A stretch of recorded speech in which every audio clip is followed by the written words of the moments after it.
जय हिंद दोस्तों। ताहिर एजुकेशन अड्डा में आपका बहुत बहुत स्वागत है। आज फिर हम लोग दरोगा का सेट प्रैक्टिस करेंगे और ये सेट प्रैक्टिस नंबर 12 होगा।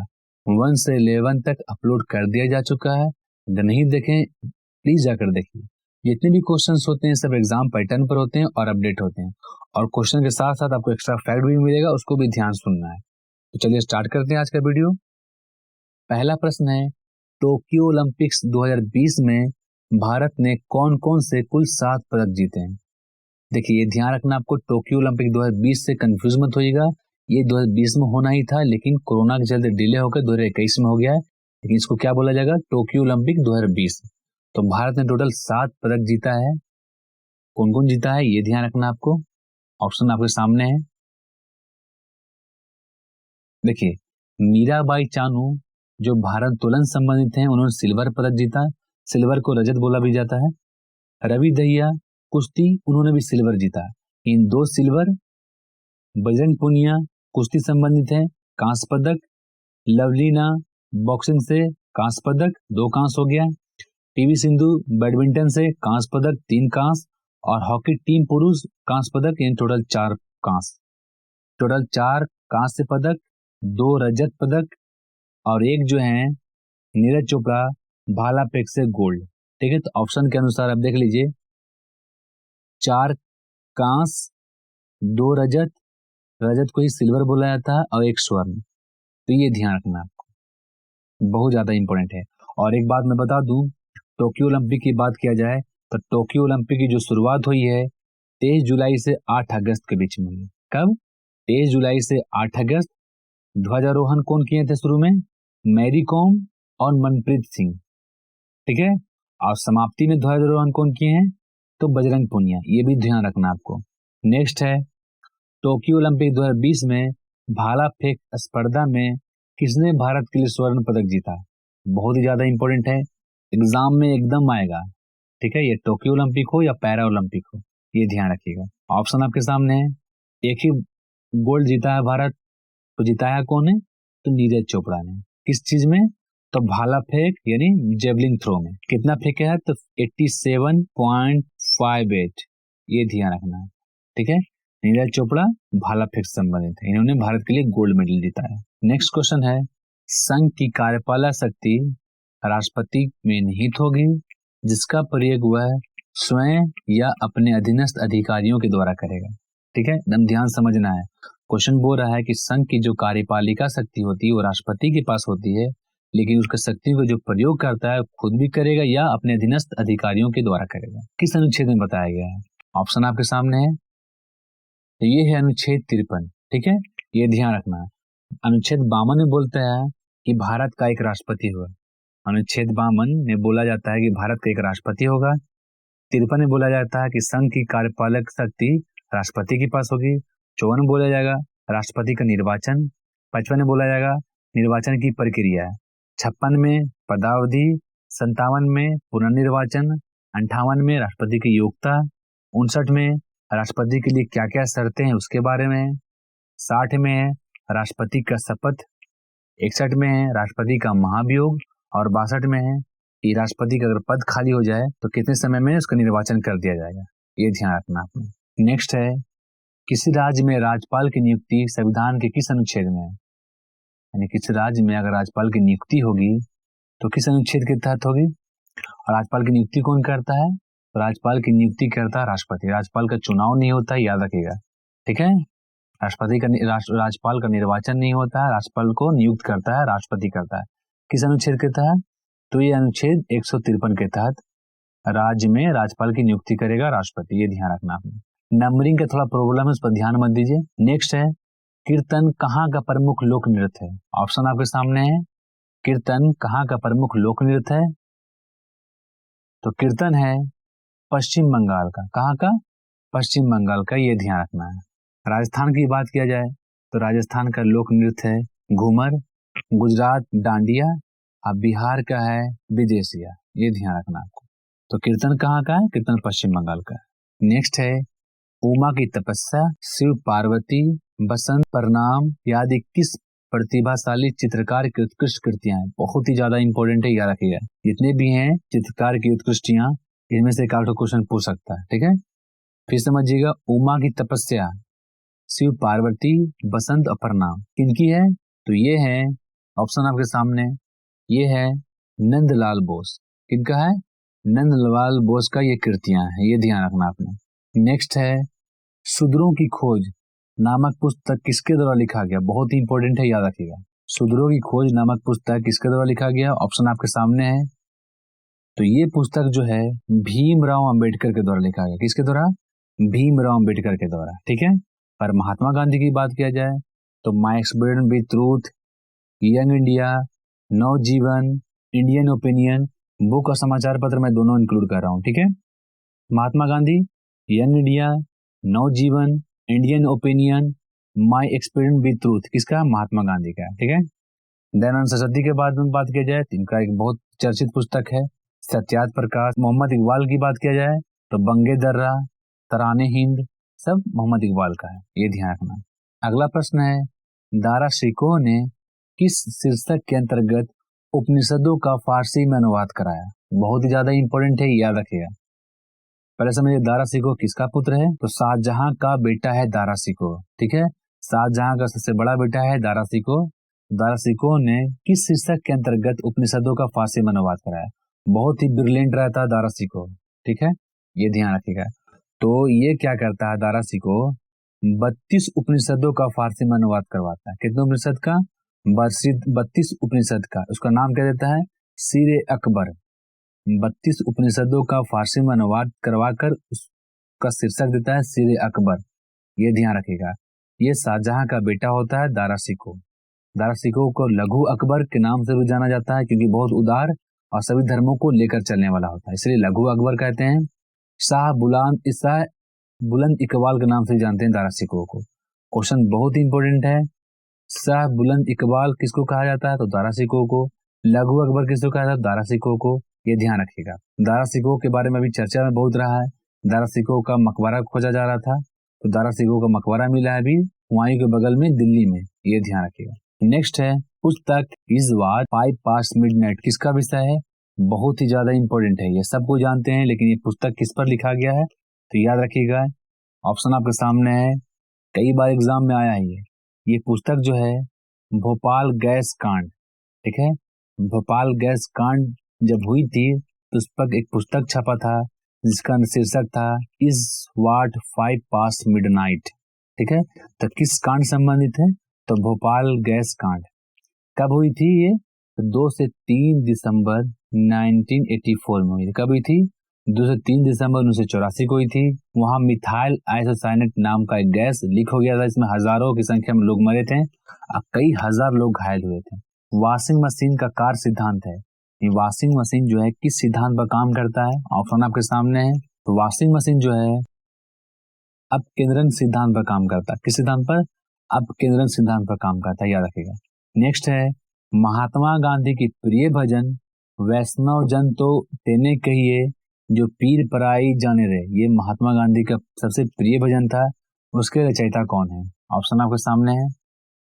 इसको जो रचयिता है नरसिंह मेहता है, इनका संबंध अहमदाबाद से है, ठीक है। नरसिंह मेहता ने ये प्रिय भजन को लिखा था, जो महात्मा गांधी का सबसे प्रिय भजन बन गया। वैष्णव जन तो तेने कहिए पीर पराई जाने रहे, ये ध्यान रखना आपको। नेक्स्ट है प्रार्थना समाज की स्थापना किसकी प्रेरणा के फलस्वरूप हुए? ऑप्शन आपके सामने है। देखिए, प्रार्थना समाज की स्थापना की बात किया जाए तो आत्माराम पांडुरंग और महादेव गोविंद रानडे ने इसकी स्थापना की थी, लेकिन फिर भी संपूर्ण भारत में प्रार्थना समाज को फैलाने का जो काम था वो था केशव चंद्र सेन, ठीक है। केशव चंद्र सेन का काम था पूरे भारत में फैलाने का, इसलिए इसकी स्थापना का भी श्रेय इन्हीं को दिया जाता है। अगर ऑप्शन में केशव चंद्र सेन ना रहे, आत्माराम पांडुरंग या महादेव गोविंद रानडे रहे तो उनको मारिएगा, और ऑप्शन में वो दोनों ना रहे तो केशव चंद्र सेन को मारना, ये ध्यान रखना, क्योंकि केशव चंद्र सेन ने पूरे भारत में प्रार्थना समाज को फैलाया था। नेक्स्ट है प्रकाशीय फाइबर किस सिद्धांत पर काम करता है? ऑप्शन आपके सामने है। तो प्रकाशीय फाइबर जो है ये पूर्ण आंतरिक परिवर्तन के सिद्धांत पर काम करता है। किस पर? पूर्व आंतरिक परिवर्तन पर, ये ध्यान रखना आपने। नेक्स्ट है अंतर्राष्ट्रीय तिथि रेखा कहलाती है, बहुत ही ज्यादा इंपॉर्टेंट है, यह ध्यान रखिएगा। देखिए इसको समझने पहले समझिएगा तो ध्यान रखिएगा, ये ग्लोब है, ये ग्लोब है। ग्लोब पर दो प्रकार की काल्पनिक रेखा खींची गई है, ठीक है। ग्लोब पर दो प्रकार की काल्पनिक रेखा खींची गई है, एक है क्षैतिज इस तरह से और एक है लंबवत रेखा। एक क्षैतिज है, एक लंबवत है जो इस तरह से, ठीक है। क्षैतिज जो है इस तरह हो गया और लंबवत इस तरह से हो गया, ठीक है। तो क्षैतिज रेखा को हम लोग अक्षांश रेखा के नाम से भी जानते हैं और लंबवत रेखा को देशांतर रेखा के नाम से जानते हैं। फिर समझिएगा, ग्लोब पर दो प्रकार की काल्पनिक रेखा है, एक क्षैतिज है और एक लंबवत है। तो क्षैतिज रेखा को हम लोग अक्षांश रेखा के नाम से भी जानते हैं और लंबवत रेखा को देशांतर रेखा के नाम से जानते हैं, ठीक है। तो अक्षांश जब बोलेगा तो अक्षांश जो होगा वो पूर्ण वृत्त होगा, अक्षांश जो होगा पूर्ण वृत्त होगा और देशांतर जो है अर्धवृत्त होगा। कैसा होगा? देशांतर अर्धवृत्त होगा। तो अंतर्राष्ट्रीय जो तिथि रेखा है वो 180 डिग्री देशांतर होगा, 180 डिग्री देशांतर। देशांतर का मतलब होता है अर्धवृत्त, ये ध्यान रखना है। तो 180 डिग्री देशांतर बोलेगा तो समझ जाइएगा अंतर्राष्ट्रीय तिथि रेखा कहलाया। नेक्स्ट है अलमाटी बांध किस नदी पर निर्मित है? अलमाटी बांध जो है कर्नाटक में कृष्णा नदी पर है। कहाँ है? कर्नाटक में। किस नदी पर? कृष्णा नदी पर। कौन सा बांध? तो अलमाटी बांध, ये ध्यान रखना है। नेक्स्ट है हाल ही में 8 अगस्त 2021 को पूरे भारत में अगस्त क्रांति दिन की कौन सी वर्षगांठ मनाई? बहुत ज्यादा इंपॉर्टेंट है, याद रखिएगा। देखिए 8 अगस्त 2021 को अगस्त क्रांति के दिन, देखिए अगस्त क्रांति को भारत छोड़ो आंदोलन के नाम से भी जाना जाता है, ठीक है। यानी भारत छोड़ो आंदोलन को ही अगस्त क्रांति के नाम से जाना जाता है, ठीक है, ये ध्यान रखिएगा। तो 8 अगस्त 2021 को कितनी वर्षगांठ मनाई गई? तो इसकी 79वां वर्षगांठ मनाई गई, ये ध्यान रखिएगा। मुंबई के ग्वालियर टैंक मैदान में बहुत बड़ा भाषण दिया गया था, ठीक है, इसलिए ग्वालियर टैंक मैदान को अगस्त मैदान के नाम से भी जाना जाता है, ये ध्यान रखना। नेक्स्ट है राधा स्वामी सत्संग समाज की स्थापना कब की गई? ऑप्शन आपके सामने है, बहुत ही ज्यादा इंपॉर्टेंट है। तो देखिए राधा स्वामी सत्संग की स्थापना के बारे में बात किया जाए तो इसकी जो स्थापना हुई है वो 1861 में हुई है। कहाँ हुई है? तो आगरा में हुई है। किसके द्वारा हुई है? तो ये शिव दयाल सिंह के द्वारा। किसके द्वारा? शिव दयाल सिंह के द्वारा आगरा में राधा स्वामी सत्संग की स्थापना हुई। कब? तो 1861 में। इसका उद्देश्य क्या था? इसका उद्देश्य के बारे में बात किया जाए तो अमीर लोगों के द्वारा इस समाज के साथ, ठीक है, अमीर लोगों के द्वारा इस समाज के माध्यम से गरीब लोगों को मुफ्त में भोजन कराना इस समाज का उद्देश्य था, ठीक है। किस समाज का? तो राधा स्वामी सत्संग। कब स्थापना? तो 1861 में। कहाँ? तो आगरा में। किसके द्वारा? शिव दयाल सिंह के द्वारा। जितना बार रिकॉल कीजिएगा उतना बार याद होगा। नेक्स्ट है अल हिलाल नामक समाचार पत्र किसने शुरू किया? ऑप्शन आपके सामने है।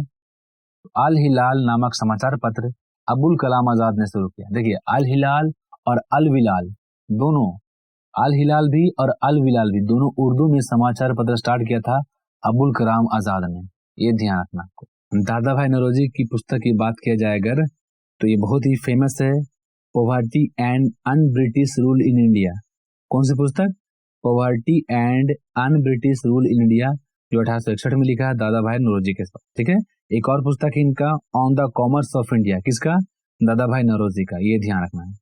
एनी बेसेंट की बात किया जाए तो एनी बेसेंट के द्वारा new India, Commonwealth, Madras standard, ये एनी बेसेंट के द्वारा लिखा गया। राजा राम मोहन राय की बात किया जाए तो इनका है संवाद कैमुदी, बहुत फेमस है और इन्होंने पत्रिका लिखे है, उसका नाम है मिरातुल अखबार, ये ध्यान रखिएगा।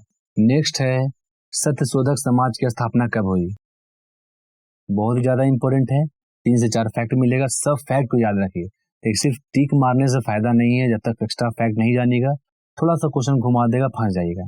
इसलिए सत्यशोधक समाज की अगर बात किया जाए तो इसकी जो स्थापना किए हैं ज्योतिबा फुले के द्वारा, ज्योतिबा फुले के द्वारा सत्यशोधक समाज की स्थापना हुई है। कब हुई है? तो 1873 में हुई है, याद रखिएगा। और ज्योतिबा फुले का एक प्रसिद्ध पुस्तक है जिसका नाम है गुलामगिरी। एग्जाम में आया गुलामगिरी किसके द्वारा लिखा गया है? तो ज्योतिबा फुले के द्वारा। नेक्स्ट है एल्युमिनियम को किस विधि द्वारा शुद्ध किया जा सकता है? बहुत ज्यादा इंपॉर्टेंट है, कई बार एग्जाम में आया है ये। एल्युमिनियम को किस विधि द्वारा शुद्ध किया जा सकता है? ऑप्शन आपके सामने है। तो एल्युमिनियम को विद्युत अपघटन के द्वारा शुद्ध किया जाता है।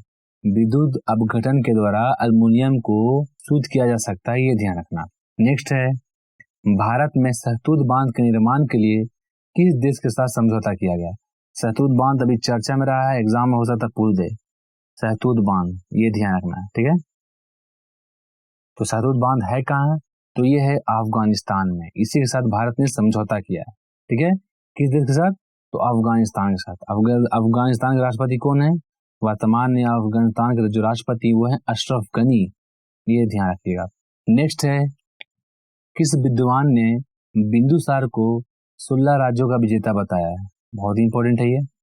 तो बौद्ध विद्वान तारानाथ ने बिंदुसार को 16 राज्यों का विजेता बताया। किसे? 16 राज्यों का विजेता बताया है।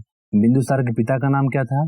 तो बिंदुसार के पिता का नाम था चंद्रगुप्त मौर्य, ये ध्यान रखिएगा। तारानाथ ने एक पुस्तक लिखी है कंग्यूर एंड तंग्यूर। क्वेश्चन आता है एग्जाम में कि कंग्यूर एंड तंग्यूर किसके द्वारा लिखा गया है? तो कंग्यूर एंड तंग्यूर तारानाथ के द्वारा लिखा गया है, ये ध्यान रखिएगा। नेक्स्ट है, महाभारत किस भाग को मद भगवत गीता के नाम से जाना जाता है? बहुत ही ज्यादा इंपॉर्टेंट है, याद रखिएगा इसको।